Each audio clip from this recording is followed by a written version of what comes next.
Assalamualaikum warahmatullahi wabarakatuh. Selamat datang mahasiswa sekalian. Kita kuliah bersama Neuroanatomi untuk semester 5 Fakultas Kedokteran Universitas Brawijaya. Kuliah Neuroanatomi akan terbagi menjadi 3 session. Session yang pertama tentunya bicara tentang Central Nervous System, terutama terkait dengan otak dan segala bagian-bagian otak tersebut. Kuliah kedua membahas tentang Central Nervous System terkait dengan medulla spinalis. Seperti yang Anda ketahui, Central Nervous System terbagi menjadi 2, otak dan medulla spinalis. Kuliah ketiga, yang terakhir, baru kita akan bicara tentang saraf perifer.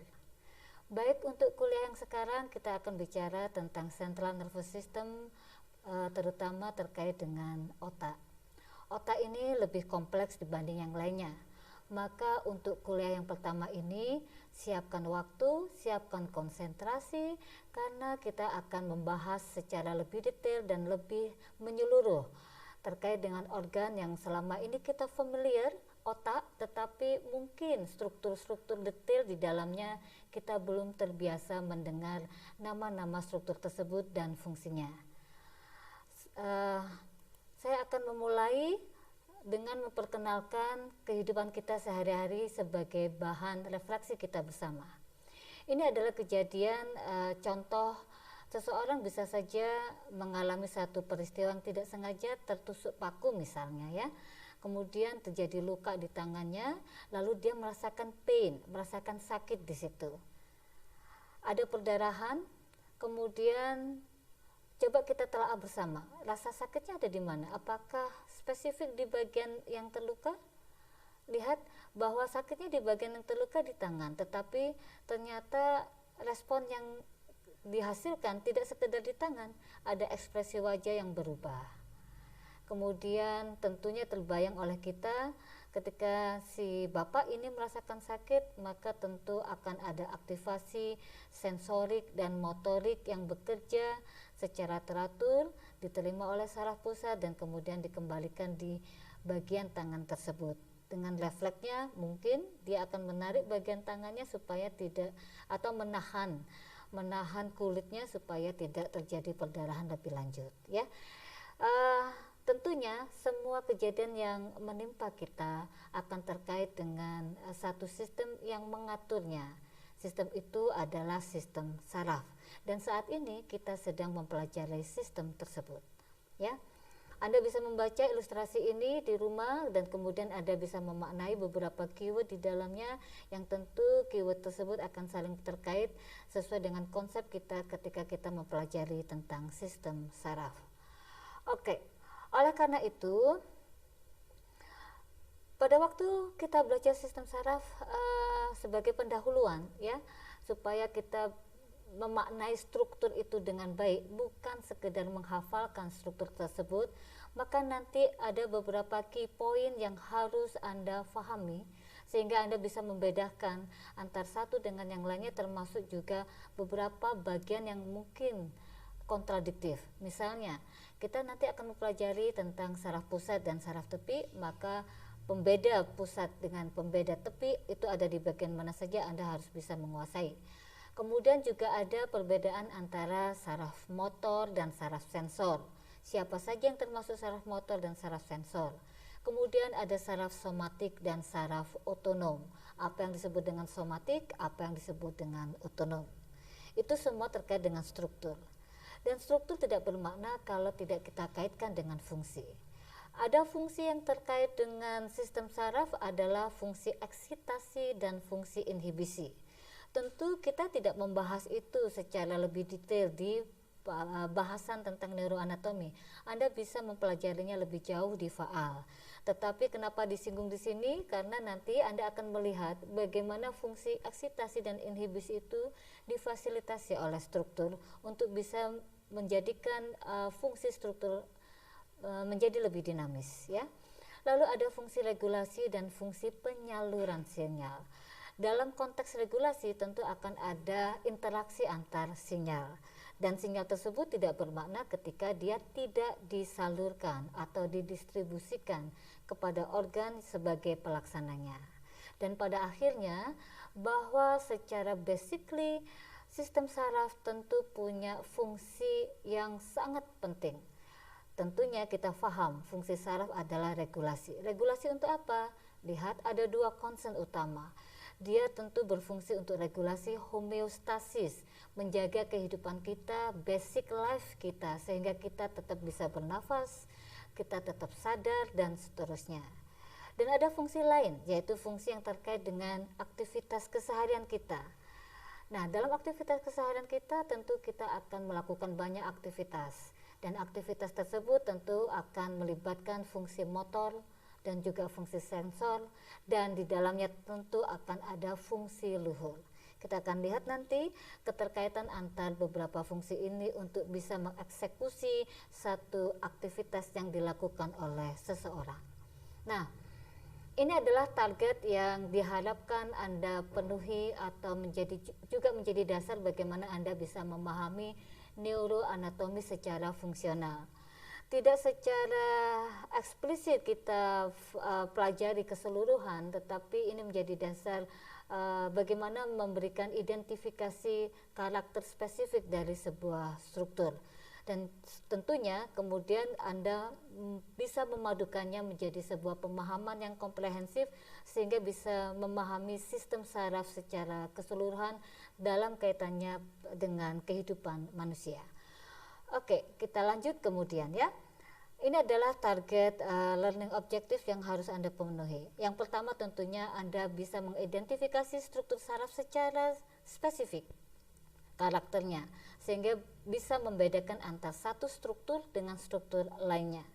Dan yang kedua, karena kita konteksnya adalah anatomi fungsional, maka tentunya setelah Anda mampu mengidentifikasi, Anda pun bisa menerjemahkan makna klinis dari struktur tersebut, baik dalam kehidupan sehari-hari maupun apabila struktur itu mengalami problem klinis.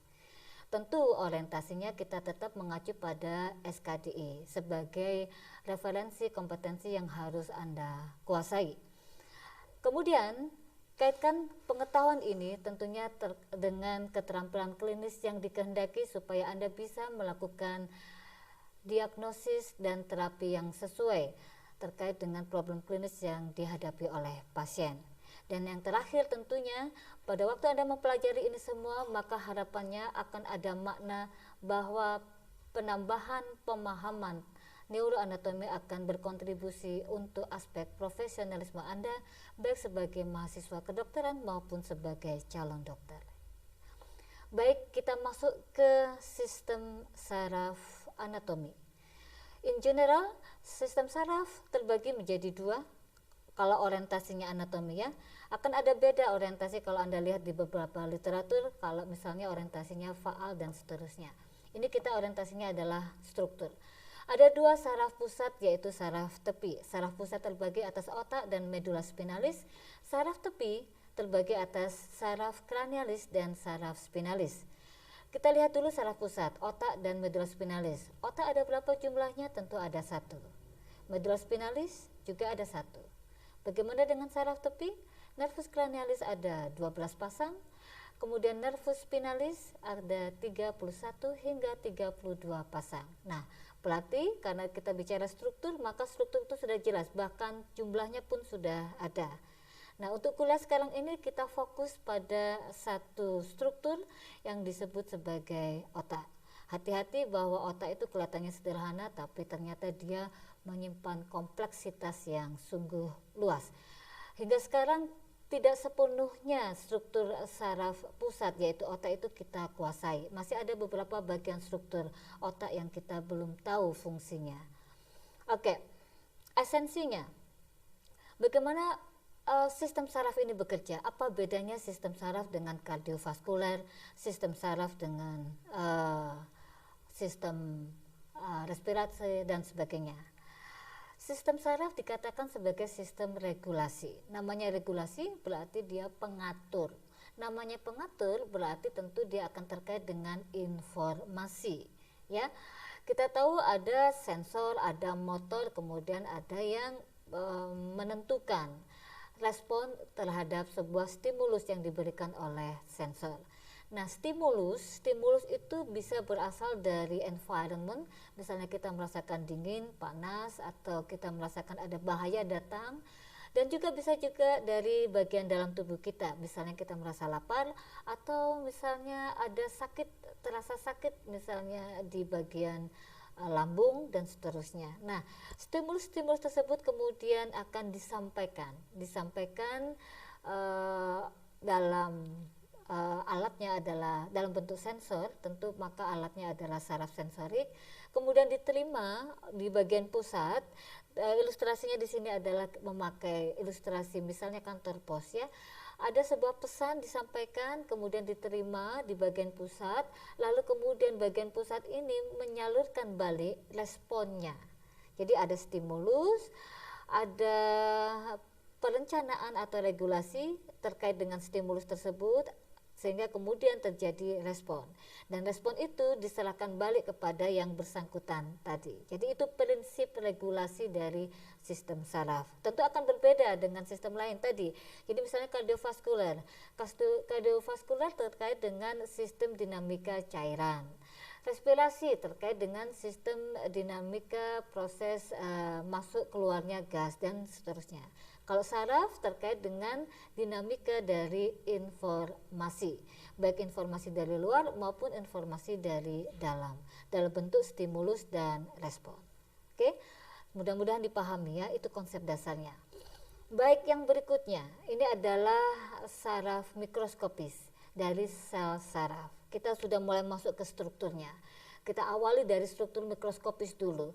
Artinya bagaimana struktur mikroskopis ini bisa memfasilitasi konsep dasar tadi, yaitu menerima informasi, kemudian menyalurkan informasi, kemudian mengolah informasi tersebut. Maka tentu kita akan berpikir kalau di bagian mikroskopis dia di bagian yang mana. Oke ya. Nah, di jaringan saraf itu ada neuron. Jaringan saraf itu ada neuron, sel saraf ya, sel jaringan dibentuk oleh selnya nama sel saraf yaitu neuron. Kalau neuroglial cell itu adalah bagian jaringan atau sel yang berfungsi untuk memberikan nutrisi atau supply apapun supporting system kepada kerja dari neuron. Kerja utamanya di neuron, kalau glia itu bersifat supportingnya. Nah, neuron ini terbagi atas struktur dasarnya adalah sel body, kemudian akson. Sel body berarti inti sel. Inti sel ini, di dalam inti sel, maka disitulah pusat terjadinya analisa, kemudian terjadinya penentuan respon dan sebagainya. Artinya di situ akan ada interkoneksi. Pesan datang, pesan diolah, kemudian pesan diputuskan, disampaikan. Nah, itu di sel body atau inti sel. Bagaimana dengan akson dan dendrit? Dendrit dan akson itu murni penyalur. Kalau dendrit, anggaplah dendrit itu semacam saraf sensornya. Dia datang menuju sel body mengolah, kemudian sel body memberikan respon, disalurkan kepada akson. Sehingga dari sini akan tampak fungsi dari dendrit dan akson adalah sama-sama hanya sebagai penyalur. Kalau pengolah adalah sel body. Gampangannya demikian. Nah, baik, kita lanjutkan. Ternyata ada lagi konsep berikutnya, bahwa sel body ini kemudian semacam tercluster, berkumpul, kumpulan sel body. Ada kumpulan sel body, ada kumpulan dendrit, dan ada kumpulan akson, ya. Kumpulan akson berarti kumpulan penyalur-penyalur. Kumpulan sel body berarti kumpulan regulator-regulator. Gampangannya gitu aja dulu, ya. Nah, kumpulannya mereka ini bisa berbeda. Ada yang berada di saraf tepi, ada yang berada di saraf pusat. Yang berada di saraf pusat kita sebut sebagai nukleus. Jadi bedakan, kalau menyebut nukleus bukan murni nukleus inti sel dari sebuah sel, tapi nukleus ini adalah kumpulan sel body dari sel saraf, ya, nukleus. Dia berada di saraf pusat. Kalau saraf pusat tadi kita ingat siapa? Yaitu otak dan medulla spinalis. Sedangkan kalau dia kumpulan sel body yang berada di saraf perifer, artinya kumpulan sel body yang berada di saraf kranialis dan saraf spinalis kita sebut sebagai ganglion. Bagaimana dengan akson? Akson yang berada di otak dan medula spinalis kita sebut sebagai traktus. Sedangkan akson yang berada di nervus spinalis dan nervus kranialis kita sebut sebagai nervus. Jadi contoh nervus, coba ingat lagi blok muskuloskeletal di semester 3. Di situ pasti masih ingat nervus radialis misalnya. Kan disebutnya nervus tuh. Nervus radialis. Anda pernah pada waktu praktikum anatomi mengidentifikasi nervus tersebut, pernah menyentuh bendanya. Nah, nervus radialis itu adalah contoh dari kumpulan akson. Dan nervus radialis itu adalah contoh dari saraf tepi. Nah, ganglionnya di mana? Ganglionnya ada di dekat nervus radialis tersebut, tetapi tidak tampak pada waktu Anda mengidentifikasi di daerah muskuloskeletal ekstremitas superior. Dia nanti akan tampak kalau Anda menelusuri lebih pangkal lagi di situ ganglionnya. Nah, dari sini Anda bisa memahami bahwa yang disebut dengan saraf itu sebenarnya tetap dia terdiri atas sel saraf yang tentunya tersusun atas sel body sebagai pengolah dan penyalur, yaitu berupa akson. Mohon diingat selalu, kalau bicara tentang nukleus dan traktus, artinya kita bicara central nervous system. Kalau kita bicara ganglion dan nervus, artinya kita bicara tentang peripheral nervous system. Oke ya. Ini terminologi dulu ya. Dengan terminologi yang kita sepakati bersama, nanti bahasa yang kita pakai Anda akan bisa mengikuti dengan baik. Oke, ini contoh konkretnya nih. Ini adalah sel body, ini adalah akson. Kalau dendrit kan berada di sekitar sel body. Nah, kumpulan-kumpulan sel body ini yang nanti akan disebut sebagai substansia grisea. Jadi substansia grisea itu adalah kumpulan nukleus kalau di saraf pusat. Substansia grisea itu juga merupakan kumpulan ganglion kalau di saraf tepi, ya. Nah, sedangkan akson ini juga akan berkumpul bersamaan dan dia akan membentuk, kalau di saraf pusat dinamakan traktus, kalau di saraf tepi disebut sebagai nervus. Dan akson, traktus, nervus ini dikenal juga sebagai substansia alba. Nah, ini dia ya, coba lihat. Ini adalah saraf spinalis. Nah, ini berarti dia adalah kumpulan akson. Ya, kumpulan akson. Ini juga kumpulan akson. Nah, yang bulat-bulat ini adalah ganglion. Yang bulat ini ganglion. Nah, ini kumpulan sel body. Nah, ini juga substansia grisea. Ini kumpulan sel body. Ini yang putih substansia alba, ini kumpulan dari akson. Oke. Mohon diingat ya, ini basic sekali. Baik, kita masuk ke anatominya. Oke, kita sudah sepaham tadi bahwa kita akan bicara tentang otak dan medula spinalis, dan untuk kuliah yang pertama kita bicara hanya di otak saja. Dan Anda paham, otak secara fungsional bukan sekedar berfungsi untuk gerakan motorik, tapi juga dia untuk human life. Artinya bagaimana jantung kita berdetak itu juga dipengaruhi oleh kerja otak. Tapi tentunya Anda harus tahu nanti bagian-bagian mana dari otak yang berfungsi untuk kerja spesifiknya. Misalnya, sebutkan bagian otak yang bekerja bertanggung jawab pada fungsi jantung. Sebutkan bagian otak yang bertanggung jawab pada fungsi ekstremitas superior dan sebagainya. Seperti itu ya. Oke, kita masuk lagi ke sini. Otak mempunyai beberapa divisi pembagiannya. Anda bisa baca, kalau Anda belum familiar Anda akan kesulitan untuk menghafalkannya. Jadi lebih baik kita masuk dulu ke yang lainnya, nanti Anda kembali ke halaman ini. Kita bahas dulu otak. Otak bahasa medisnya adalah cerebrum. Jadi secara keseluruhan, ada otak besar, ada otak kecil. Otak besar disebut cerebrum, otak kecil disebut cerebellum. Nah, cerebrum itu terdiri atas hemisfer. Jadi cerebrum terdiri atas dua hemisfer, hemisfer kanan, hemisfer kiri, ya. Nah, kita langsung saja ke gambar, sepertinya lebih mudah ya. Oke, ini dia. Nah, kalau keseluruhan seperti ini adalah otak. Ini otak besar cerebrum, ini otak kecil cerebellum. Ini ketika otak dipotong secara sagital akan ketahuan. Jadi seperti bola dipotong secara sagital akan ketahuan bagian dalamnya. Kalau bagian luar itu kan seperti kumpulan lipatan-lipatan seperti ini. Kenapa dia melipat? Karena kranium kita terbatas, kranium kita berbentuk bulat gitu. Jadi artinya apa? Artinya permukaan otak itu sangat luas, Dik. Cuman kraniumnya terbatas, makanya dia kemudian melekuk-lekuk. Nah, namanya melekuk-lekuk berarti ada bagian yang cembung, ada bagian yang cekung. Nah, nanti bagian yang cembung disebut apa, bagian yang cekung disebut apa. Itu bagian dari identifikasi struktur anatominya ya. Nah, di bagian dalam ini ada bagian inti nih. Nah, ini ada bagian inti. Nah, nanti hati-hati kalau belajar di sini karena justru di sini ini pusat kehidupannya ya. Nanti artinya Anda akan harus bisa membedakan kalau di bagian inti berarti dia berfungsi untuk apa. Kalau di bagian luar ya kan kita terbiasa menyebutnya sebagai korteks.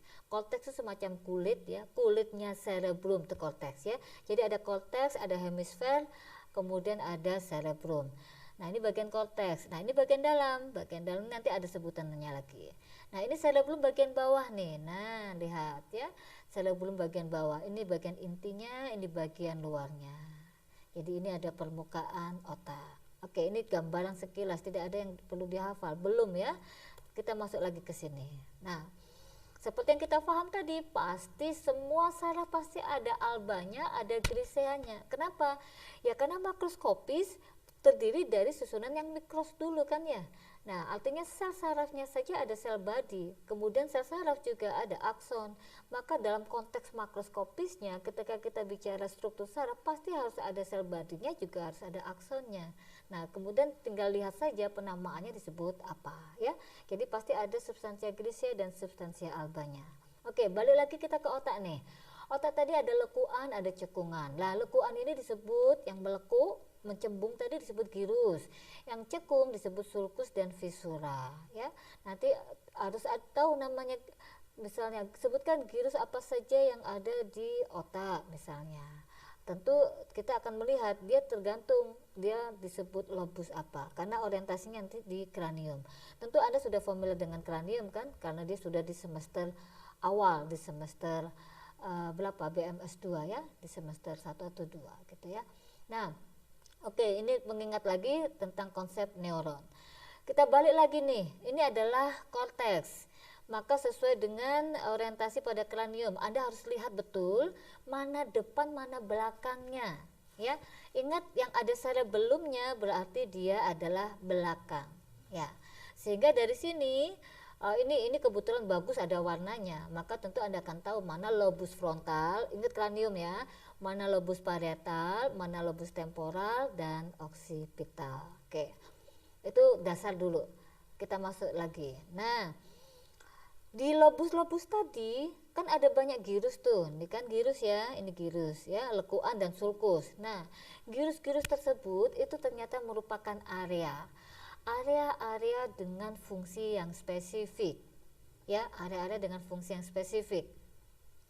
Nanti di worksheet Anda harus identifikasi area-area tersebut. Prinsipnya coba lihat sebelum Anda menghafalkan. Jadi jangan menghafalkan ketika Anda tidak tahu apa yang Anda hafalkan ya. Lihat fungsi, ini mulai kita masuk ke fungsi, ada struktur, ada fungsi, ada area motorik, ada area sensorik. Nah, lihat ada area motorik, ada area sensorik. Ya, jelas kan? Balik lagi ke fungsi dasar tadi yang sebelumnya kita bahas di konsep tadi. Pasti ada fungsi motorik, ada fungsi sensorik. Ini saraf pusat nih. Kemudian lihat ada yang spesifik untuk penglihatan, kemudian ada yang spesifik untuk pendengaran, dan ada yang spesifik untuk bicara. Artinya sistem indera pun tercover oleh organ yang disebut sebagai otak ini. Jadi otak pun bekerja untuk sistem indera selain dari motorik dan sensorik dari badan kita, tubuh kita ya. Dia memfasilitasi. Yang diidentifikasi di slide ini tentu adalah struktur yang sangat sederhana. Kalau Anda ingin memahami lebih jauh, maka Anda bisa mempelajari area-area spesifik di korteks tersebut. Ada sekitar, saya lupa, sekitar 50-an berapa gitu, area spesifik yang sudah ditemukan, dan masih banyak lagi area-area yang belum ditemukan ya. Tapi prinsipnya semua area yang ada di korteks ini menggambarkan kehidupan kita, sehingga menggambarkan bagaimana perintah itu diberikan oleh korteks. Kemudian bagaimana perintah korteks itu dasarnya dari mana? Tentu dari dasar sensornya. Jadi dan sensor itu juga diterima oleh korteks, ya. Oke. Nah, sehingga kalau Anda bisa menghafalkan atau bisa mengidentifikasi area spesifik pada korteks ini, maka Anda bisa mengkaitkan dengan gejala klinis dari pasien. Bisa saja bahwa pasien menunjukkan gejala klinis, misalnya dia tidak bisa bicara, maka Anda akan mengkaitkan dengan, oh kalau tidak bisa bicara maka boleh jadi problemnya ada di area brokan. Nah, berarti ada di korteksnya nih. Dia tidak bisa mendengar, oh ada di lobus temporalis. Nah, seperti itu. Jadi kaitkanlah antara struktur yang Anda identifikasi dengan problem klinis yang dialami oleh pasien. Oke ya. Nah, kita masuk lagi nih. Jadi prinsipnya korteks adalah untuk kehidupan sehari-hari kita, untuk aktivitas sehari-hari kita. Anda sedang membaca slide ini, Anda sedang berpikir, Anda sedang mengupayakan menghafalkan area korteks misalnya. Maka pertanyaannya, Anda sedang mengaktifkan korteks bagian mana? Nah, coba lihat, oh di sini ada area tentang judgment, area tentang berpikir, kognitif dan sebagainya. Ternyata ada di lobus frontalis. Berarti Anda sedang mengaktifkan lobus itu. Anda sedang melihat, oh Anda sedang mengaktifkan lobus occipital dan seterusnya, ya. Jadi memudahkan Anda untuk bisa mengidentifikasi dalam refleksikannya dalam kehidupan sehari-hari. Ini dia. Ya, ini adalah beberapa area di korteks. Ada area khusus primer motorik, khusus sensor primer sampai dengan sekunder. Yang disebut dengan sekunder tentu adalah mempertajam atau menepatkan perintah yang diberikan oleh yang primer, ya. Oke. Di sini begitu kompleksnya fungsi dari korteks cerebri ini. Nah, kenal homunculus cerebri enggak? Ini dia homunculus cerebri, ya. Bagaimana tahu apa itu homunculus cerebri ini? Ini adalah korteks. Nah, coba Anda ambil bagian tengah dari korteks tersebut. Kita sebut ini akan ada lekuan, kita sebut sebagai sulcus centralis. Setelah lekuan pasti cembung. Berarti di sini ada gyrus setelah sulcus, yaitu gyrus motorik primer di bagian depan dari sulcus tersebut dan gyrus sensorik primer di bagian belakang dari sulcus centralis tersebut. Artinya dia adalah pusat perintah motor dan pusat penerima sensor. Yang menerima sensor dan menghasilkan motor tentu seluruh badan kita nih. Nah, itu kemudian dipetakan. Nah, sehingga terjadilah apa yang kita sebut sebagai homunculus cerebri, baik motorik maupun sensorik. Artinya apa? Artinya kalau sekarang Anda mau menulis, berarti Anda sedang mengaktifkan menulis motorik nih. Anda sedang mengaktifkan homunculus cerebri primer di bagian sini, di bagian medio agak ke lateral, bukan lateral murni, ya. Nah, di bagian sini nih. Nah, sehingga rata-rata sekarang kalau kita kaitkan dengan problem klinis pada orang yang lumpuh tidak bisa bergerak, misalnya tidak bisa jalan, maka boleh jadi letak kelumpuhannya adalah, kalau dia pasca stroke berarti kan terkait dengan vaskularisasi, maka boleh jadi terkait dengan problem klinis yang menimpa vaskuler yang memberikan vaskularisasi di daerah homunculus cerebri bagian medial, misalnya ini. Nah, itu kaitannya dengan homunculus cerebri, ya. Jadi homunculus cerebri mewakili aktivitas seluruh badan. Kalau frontal tadi kognitif, kalau temporal terkait dengan pendengaran misalnya. Occipital tadi dominasinya penglihatan dan sebagainya. Itu semuanya secara general saja. Nanti kalau lebih detail Anda bisa melanjutkan membahasnya dengan literatur yang lebih dalam, ya. Itu adalah korteks cerebri. Sekarang kita masuk ke bagian bawahnya korteks cerebri. Tadi korteks cerebri kan banyak perintah-perintah, ya, perintah sensorik, perintah motorik dan juga tentu ada sensoriknya. terkait dengan fungsi spesifiknya. Nah, sesuatu yang terkait dengan fungsi spesifik berarti kan pasti di situ ada pengolahan informasi untuk memfasilitasi fungsi tersebut. Maka pasti korteks cerebri all of cortex cerebri terdiri atas substansia grisea karena di situ ada regulasi fungsi spesifiknya. Di bawahnya korteks itu penyalur. Nah, ini kita bahas nih di bawahnya korteks. Di bawahnya korteks ini ada area untuk asosiasi, proyeksi, dan komisura. Artinya sudah ada perintah dari korteks, maka perintah itu harus disalurkan. Nah, penyalurnya berarti harus berdekatan dengan korteks. Nah, itulah yang disebut dengan daerah subkorteks. Jadi daerah subkorteks berarti pasti substansia alba. Kalau dia langsung substansia grisea berarti kan perintah dengan perintah. Terus siapa yang nyalurkan perintahnya? Gitu ya. Jadi dia akan selalu seperti itu. Ada perintah harus ada penyalur. Dari penyalur kemudian boleh jadi ada perintah lagi ya, berarti substansia grisea lagi. Oke ya. Jadi subkorteks ini adalah substansia alba karena dia penyalur. Artinya dia akson nih. Ya. Tinggal nanti ada baca apa bedanya komisura, asosiasi, dan proyeksi.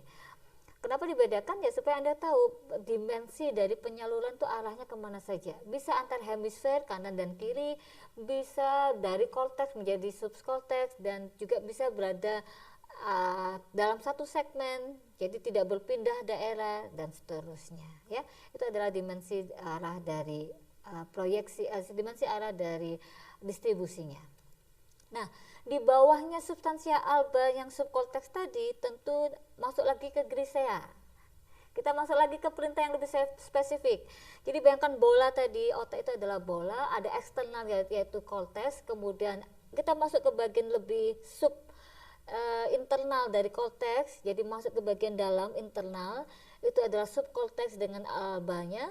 Lalu masuk lagi ke dalam ada ganglia basalis dengan griseanya. Jadi gini, kita sudah mulai masuk ke dalam. Hati-hati, ini agak sulit ya. Ganglia basalis itu kumpulan substansia grisea. Kita jadi penasaran nih. Berarti dia akan memfasilitasi perintah apa? Toh tadi kehidupan sehari-hari sudah difasilitasi oleh korteks. Kalau gitu substansia grisea di ganglia basalis berfungsi apa lagi? Kan tadi sudah. Coba kita lihat dulu bagian-bagiannya ya.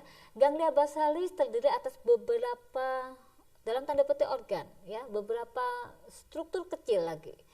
Anda harus familiar dengan namanya. Ini ada sekelompok. Jadi dia bukan satu tapi sekelompok. Ada disebut sebagai corpus striatum, nucleus amygdala, dan claustrum.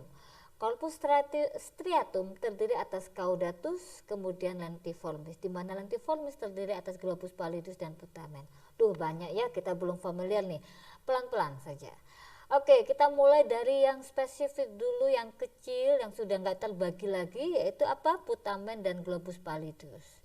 Nah, ini tadi kan korteks nih, ini tadi korteks. Oke, kemudian ada subkorteks nih, ini subkorteks.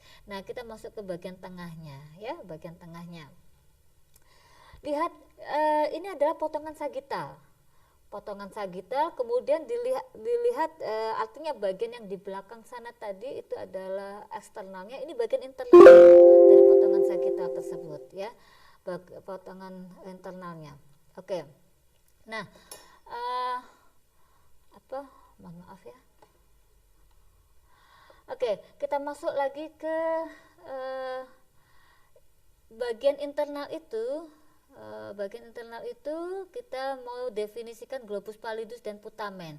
Ini globus pallidus. Ini putamen dulu di bagian luar, kemudian di bagian luar berarti eksternal.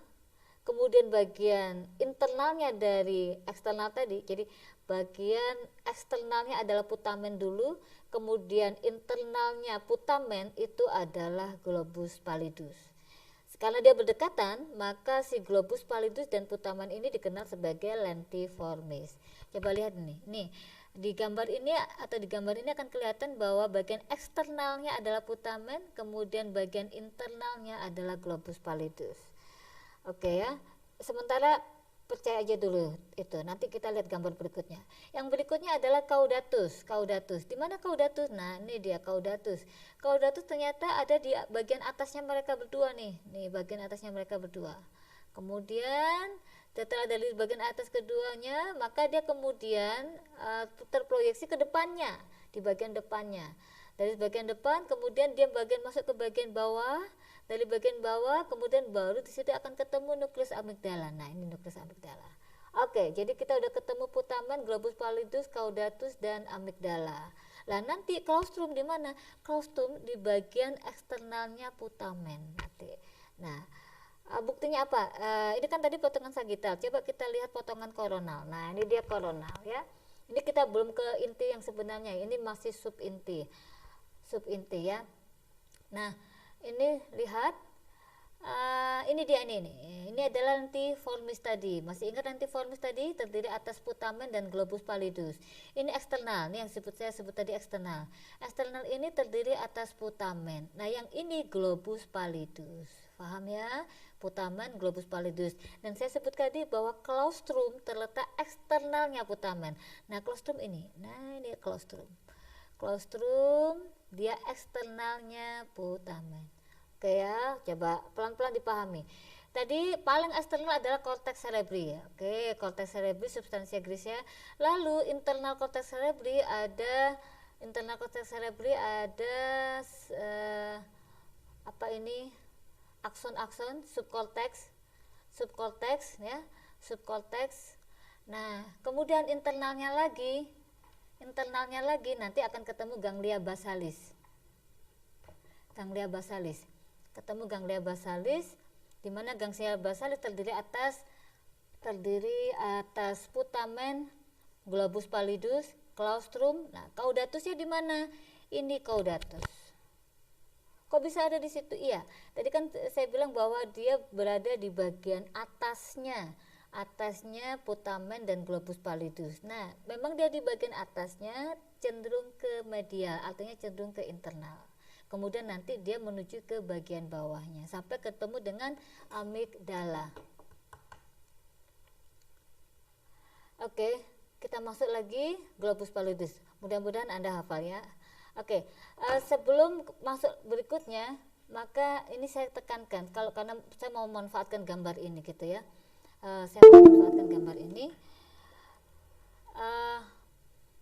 Bahwa nanti di bagian dalam lagi kita akan ketemu dengan ventricle dan thalamus. Ini thalamus. Thalamus ini lebih internal dari globus pallidus. Jadi bagian internal nanti paling dalam itu adalah ventricle, di bagian luar ventricle ketemu dengan thalamus.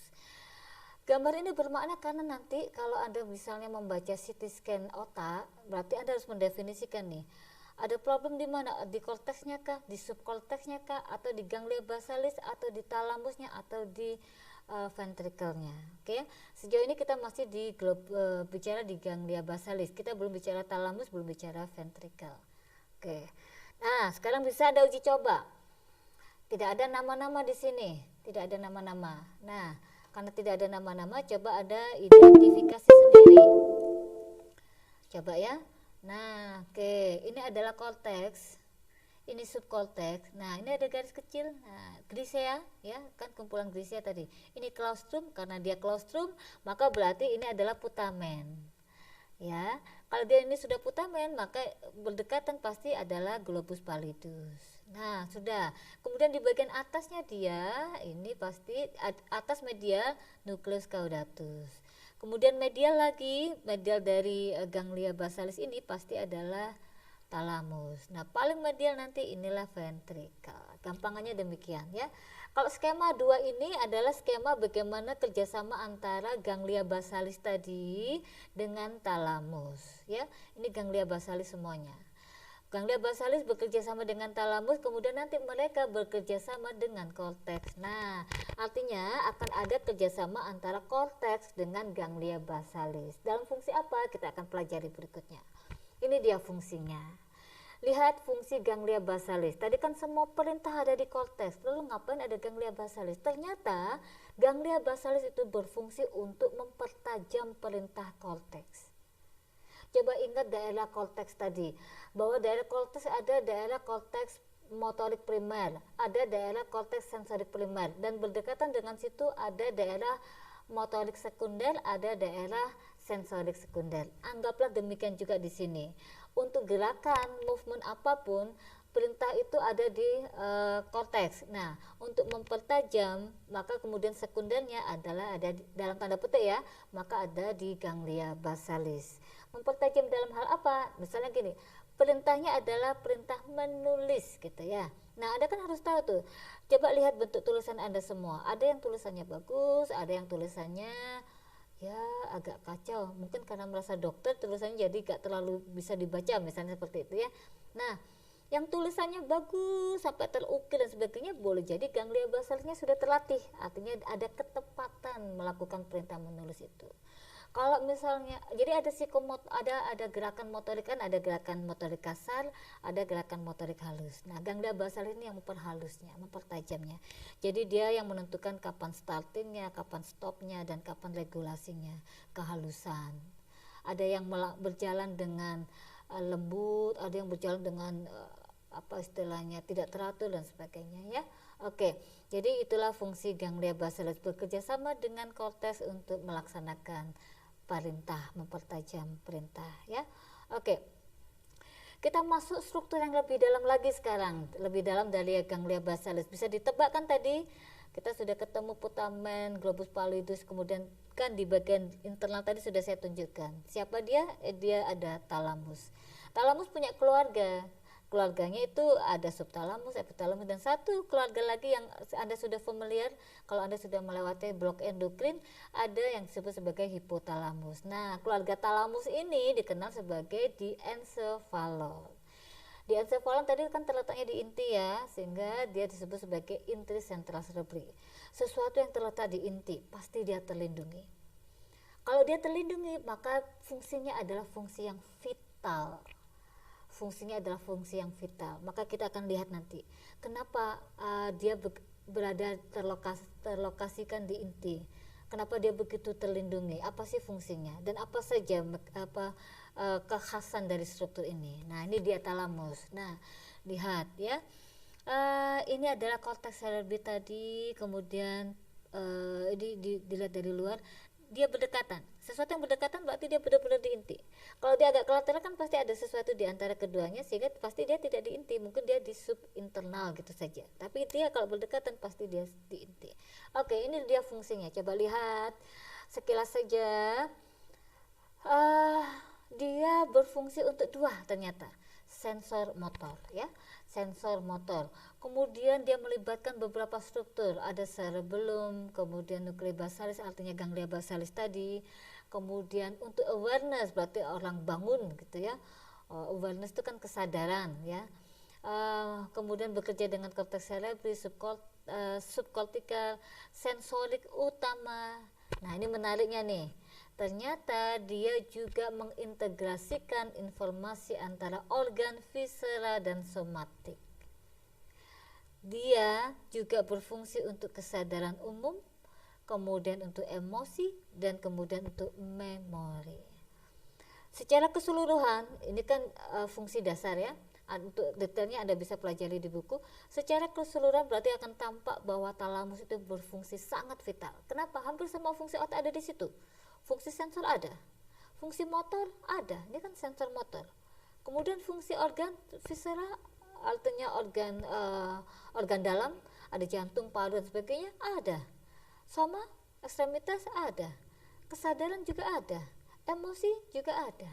Nah, jadi gambar nih, dia berarti layaklah dia disebut sebagai organ inti karena di situ dia berperanan untuk mewakili hampir semua regulasi dari aktivitas manusia gitu ya.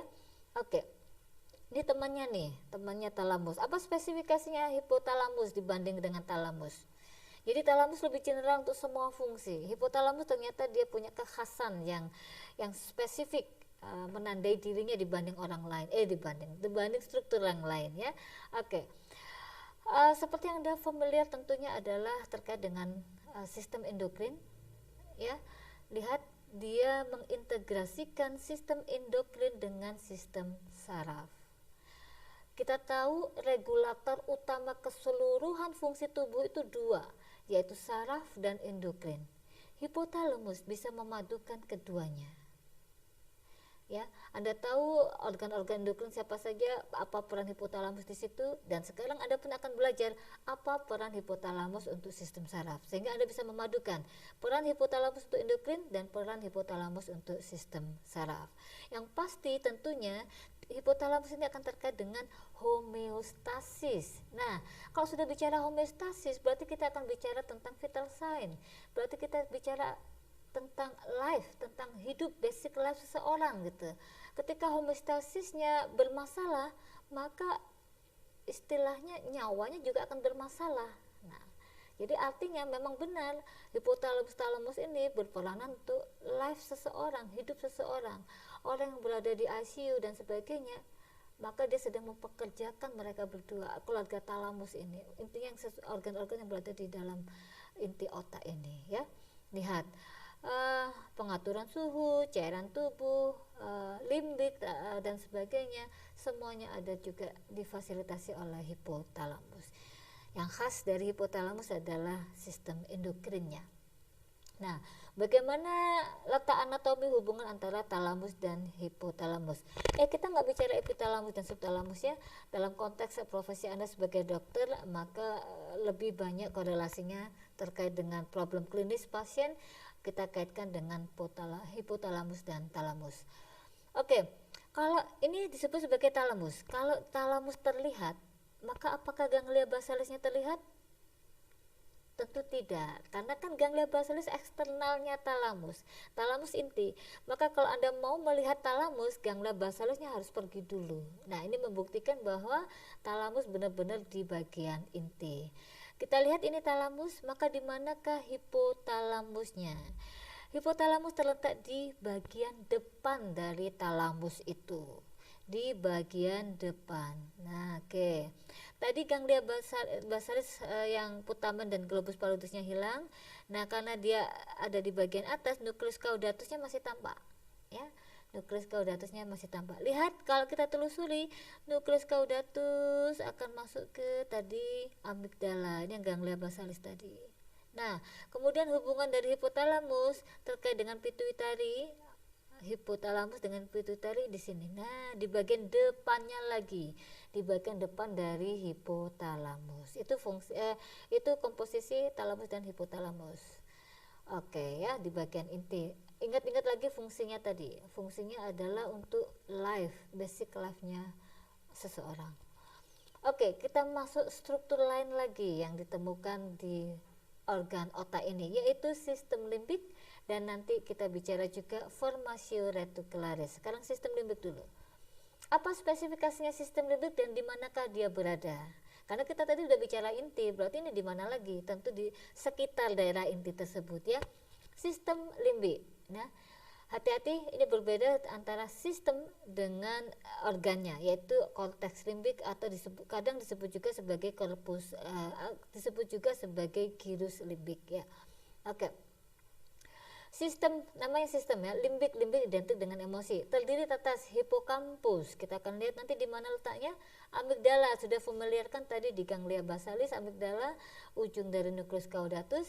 Kemudian di talamus masih di talamus tapi bagian anterior saja, dan di korteks limbik. Oke. Dia tadi disebutkan bahwa sistem limbik terkait dengan emosi. Lihat, terkait dengan sensasi emosi dan tentunya akan berespon pada respon visceral. Jadi emosi itu terkait dengan otonom deh. Kalau Anda sedang sedih, tiba-tiba air mata keluar. Keluarnya air mata otonom, ya. Kalau Anda sedang marah, tiba-tiba merah. Itu juga otonom. Jadi ekspresi emosi itu bisa ditangkap di luar dalam bentuk aktivitas saraf otonom.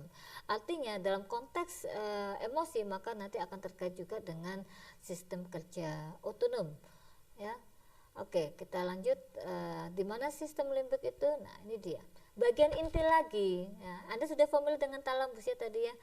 Oke, talamus di sini digambarkan di bagian biru nih. Nah, meskipun dia inti, kan inti juga ada di bagian atas inti, di bagian inti, di bagian bawah inti, bagian depan inti, bagian belakang inti. Nah, jadi ini juga tetap di inti sistem limbik itu, maksud saya demikian ya. Oke, ini tadi kita sudah bicara tentang korteks dengan gyrus-gyrusnya ya.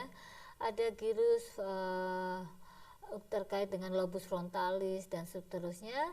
Nah, di bawah gyrus-gyrus yang terletak di area lobularis tadi, di lobus tadi, lobaris tadi, maka di bagian dalamnya itu masih ada gyrus lagi. Nah, jadi gyrus ya, artinya kalau gyrus berarti masih korteks ya, masih substansia grisea. Kita sebut sebagai gyrus cingulata atau cingulatum. Nah, ini gyrusnya.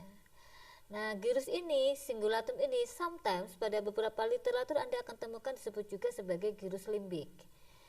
Tapi terkait bahwa itu dikaitkan sebagai bagian dari emosi ya.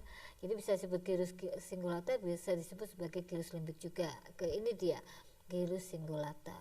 Kemudian di bagian dari gyrus cingulata, di bagian bawahnya ada fornix ya, ada fornix. Ini dia fornix. Kemudian setelah itu kan ada komisura, masih ingat komisura mudah-mudahan. Komisura itu artinya subkorteks ya, subkorteks setelah korteks. Nah, karena dia di bagian tengah, maka dia menghubungkan dua hemisfer. Nah, dua hemisfer. Jadi ini adalah komisura yang menghubungkan dua hemisfer. Si komisura yang menghubungkan dua hemisfer itu ada di tengah ya, di sini juga. Di bawahnya fornix di sini. Nah, kemudian nanti Anda akan ketemu, nah ini fornixnya ya, akan ketemu sama talamus. Nah, kemudian ujung dari fornix ini nanti ujung dari ujung dari fornix ini akan berdekatan juga dengan gyrus ya. Nah, disinilah letak dari hipokampus. Jadi terletaknya di mana? Di bagian inferior. Di bagian inferior tadi amigdala sudah jelas ya. Amigdala itu kaitannya dengan nukleus caudatus juga di bagian inferior. Jadi di bagian inferior Anda akan ketemu hipokampus dan ketemu juga dengan amigdala. Bedakan hipokampus dengan parahipokampus, gyrus parahipokampus itu ada yang berkata merupakan kelanjutan dari gyrus cingulata ya. Jadi gyrus cingulatum, kemudian di bagian bawahnya kemudian dia melanjutkan diri menjadi gyrus parahipokampus. Di atasnya ketemu hipokampus. Nah, yang disebut dengan sistem limbik tadi kan tidak ada hipokampus. Jadi sistem limbik untuk emosi ada hipokampus, ada amigdala, kemudian ada talamusnya, tapi talamus bagian anterior ya. Nah, apa perbedaannya masing-masing? Anda bisa pelajari lebih jauh. Misalnya, amigdala ini terkait dengan emosi-emosi yang kuat, emosi seorang pemberani, emosi marah, emosi depresi dan sebagainya, itu di amigdala.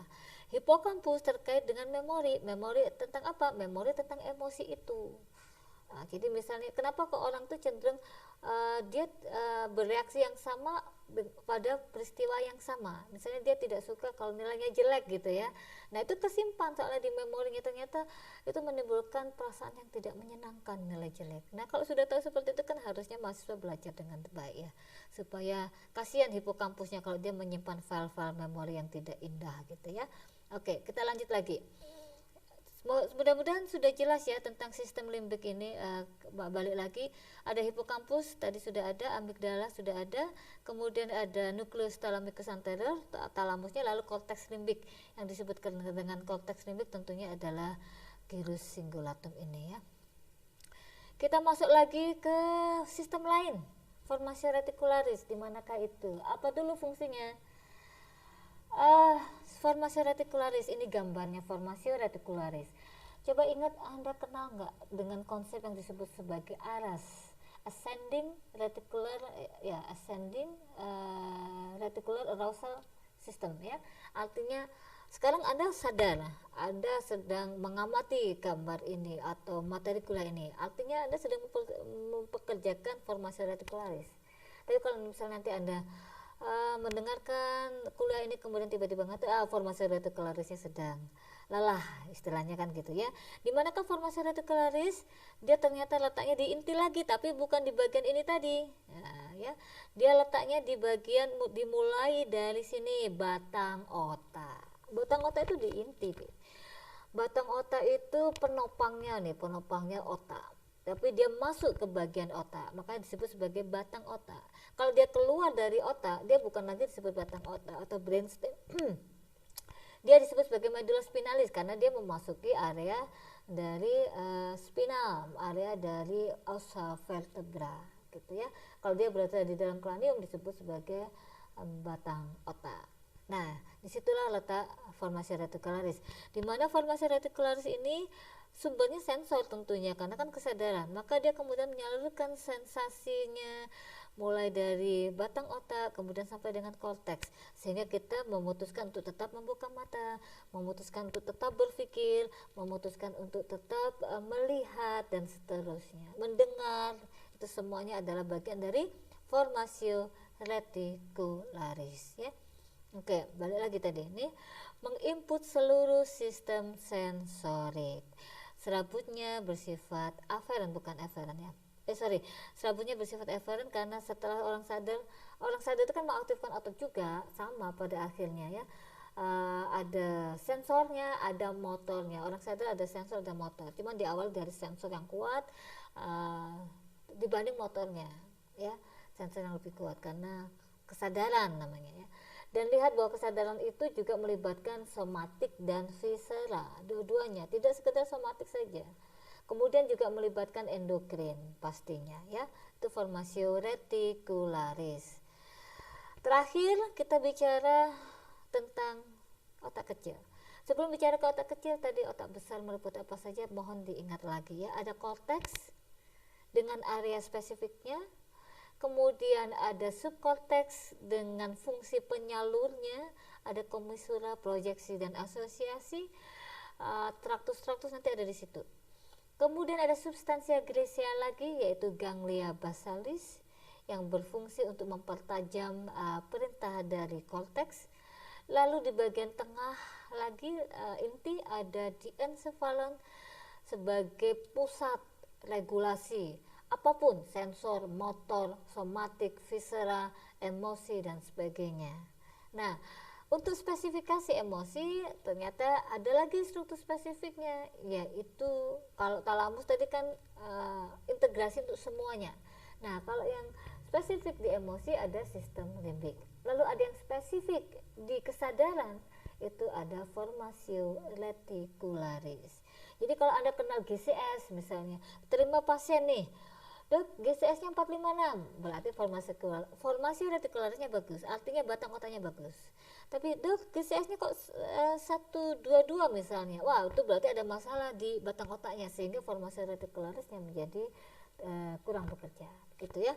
Itu dari GCS-nya, dari tingkat kesadarannya. Cerebellum, ini masih misteri, masih banyak yang belum diketahui dari cerebellum, tapi prinsipnya kalau ada otak besar, ada otak kecil. Nah, sama seperti tadi, ada korteks, ada ganglia basalis, ada utama, primar, ada sekunder. Dia seolah-olah merepresentasikan cerebellum, ini cerebellum. Bahkan misalnya kalau cerebellum itu dikaitkan dengan kognitif, yang terbaru cerebellum juga dikaitkan dengan kognitif, tapi belum banyak temuannya. Nah, sehingga akan Anda lihat bahwa karena dia seolah-olah menggambarkan cerebellum, maka dia juga akan melibatkan fungsi dari cerebellum secara general. Ada sensor, ada motor, kemudian ada somatik, ada otonom dan seterusnya. Lalu terutama yang masih kita ketahui sejauh ini yang sudah established adalah dia berperanan untuk equilibrium, untuk keseimbangan, ya. Sehingga bagaimana orang menjalankan semua fungsi itu tetap dalam posisi yang terjaga, yang bagus, tidak sempoyongan. Nah, itu fungsinya cerebellum salah satunya. Oke, demikianlah untuk kuliah bagian pertama sistem saraf terkait dengan otak. Kita tadi belum membahas terkait dengan ventricle dan tentunya vaskularisasi. Kan tadi setelah diencephalon, yang bagian lebih inti lagi adalah ventricle otak. Ventricle otak akan dikaitkan dengan likur cerebrospinal. Nah, karena nanti terkait dengan likur cerebrospinal dan tentunya akan terkait dengan lapisan selaput otak atau mendingan kita sebutnya demikian, kita akan membahas itu semua nanti balik ke bagian kedua tentang saraf pusat. Meskipun bagian kedua itu kaitannya dengan medula spinalis, tetapi ini untuk menekankan bahwa likur cerebrospinal tidak semata-mata berada di dalam otak bundar itu saja, tetapi likur cerebrospinal juga mengalir berjalan di sepanjang medula spinalis, termasuk dengan mendingannya selaput otak dan medula spinalisnya, ya.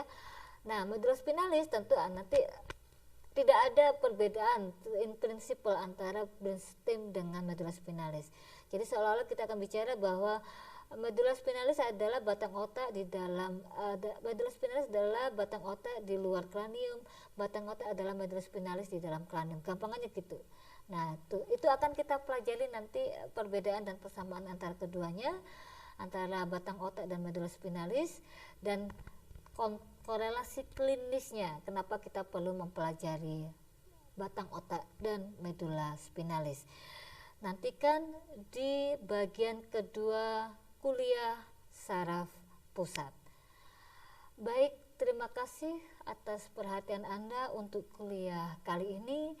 Saya harapkan sekali bahwa Anda bisa memahami dengan pelan-pelan, dengan hati-hati, membedakan antar satu dengan yang lainnya, melihat kesamaannya juga, lalu melihat fungsinya, sampai kemudian melihat korelasi klinisnya. Harapan kami tentunya kalau Anda sudah dapat insight tentang otak itu begini toh, maka nanti akan lebih mudah untuk pemahaman struktur saraf pada tahap-tahap selanjutnya. Jangan beralih ke tahap yang lain dulu ketika satu tahap belum dikuasai, supaya lebih mudah saja. Kecuali kalau Anda merasa tetap saja belum paham, oke, coba beralih lagi. Tapi nanti jangan lupa untuk kembali, ya. Baik, ini tidak kita lakukan praktikum anatomi di ruang laboratorium anatomi, tetapi Anda praktikumnya nanti akan dipandu oleh worksheet, ada tugas mengerjakan modul, dan ada satu tugas prakarya. Nanti keterangan lebih lanjut akan lebih detail dibahas di kuliah sesi kedua. Terima kasih untuk perhatian Anda sekalian adik-adik. Mudah-mudahan kuliah ini bisa bermanfaat dan Anda bisa memahami. Kalau ada sesuatu yang perlu ditanyakan, silahkan Anda menghubungi kami. Kita akan bahas bersama. Sehingga harapan kami sesi ini akan sangat bermanfaat untuk membekali Anda